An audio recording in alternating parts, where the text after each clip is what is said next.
So a problem you've probably found if you've ever played Arma 3 Life is that it tends to devolve into an ever-escalating game of cops and robbers, where criminals are getting more and more guns because they're getting more and more money, and as a result the cops have to get more and more aggressive to counter them, and it just devolves into shootouts after shootouts using bigger and bigger guns, and the goal of role-playing in Arma 3 Life kind of gets lost in amongst it. And you'll find in some servers where it hasn't quite reached the maximum escalation level, or when it's a quieter hour, you'll start running into players who are just bored. They have a ton of money and nothing to do with it. So what they'll do is they'll grab a few guns and just go start shooting up a town with the, quote, roleplay reason of being terrorists or something like that. And meanwhile, the poor players who are just there trying to do their actual roleplay in the town are sitting there getting shot up by random people.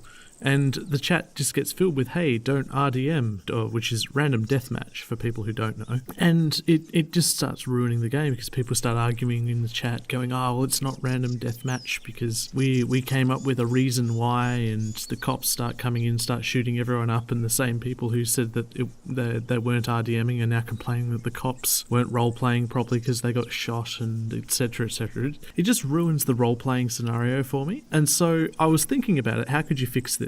And I've come up with a game mode that, look, it doesn't fix this problem in Arma 3 Life, but what it does do is it gives an outlet for this kind of gameplay. So what I'm going to pitch to you today, I'm going to set up a mission designed specifically for playing cops and robbers, and I'm going to call it Arma 3 Crime and Punishment. So the mission will include 2 playable factions. It'll contain police and criminals. It'll also contain civilians, but you won't be able to play as a civilian in the game.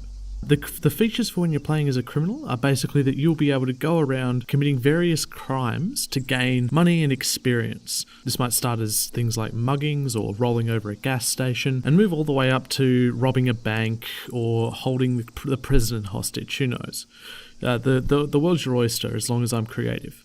Some of the harder crimes, though, will require better equipment, and you need to have higher experience to get access to those things. So that might be weapons smugglers to bring in the bigger guns that you need, or explosive makers to pop the vault door, or maybe even like drug makers that can give you performance drugs to boost your health or something like that. And experience will relate as well to how wanted you are. So as you commit more crimes, you get more experience, but you're also more wanted by the police. At the highest levels, the police will have kill warrants on you, which will mean that they'll just be able to shoot you on sight instead of having to go through any kind of arrest procedure. And when you die, you'll reduce XP by 1 level, which will basically mean that if you get killed in one of those higher levels, you'll get dropped down a level. So you don't have access to the high level stuff anymore, but you also don't have a kill warrant. And then you can go back to being a criminal at that medium level, doing whatever crimes you want.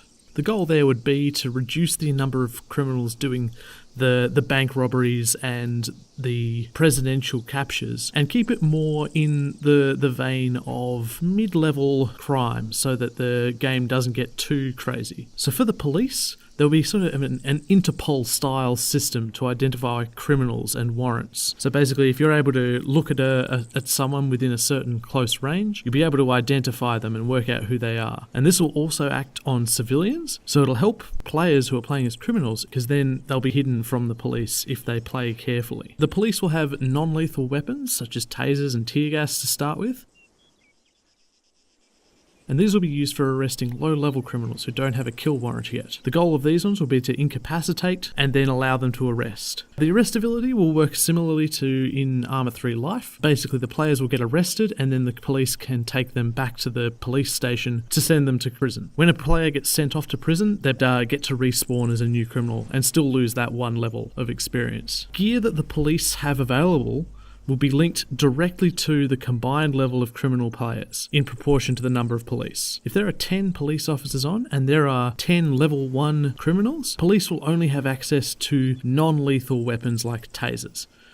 But then as criminals gain levels and we end up with 10 police and 10 level 5 criminals, they'll start getting access to more equipment to help them out, such as pistols, surveillance drones, moving up into armoured vehicles and tear gas, and then finally all the way up to martial law, which would be when you've got your high-level criminals bouncing around, causing all kinds of havoc. At that point, the police can bring in APCs and military-style rifles and armour. Police can buy this equipment using requisition points that accrue slowly over time, but also can be gained quickly by capturing criminals. I'd use a similar system to how warlords work for this, except there would be limited places where you can bring things in. Another important limitation that you would add for police would be that killing criminals without a lethal warrant or arresting or killing civilians would cost that player requisition.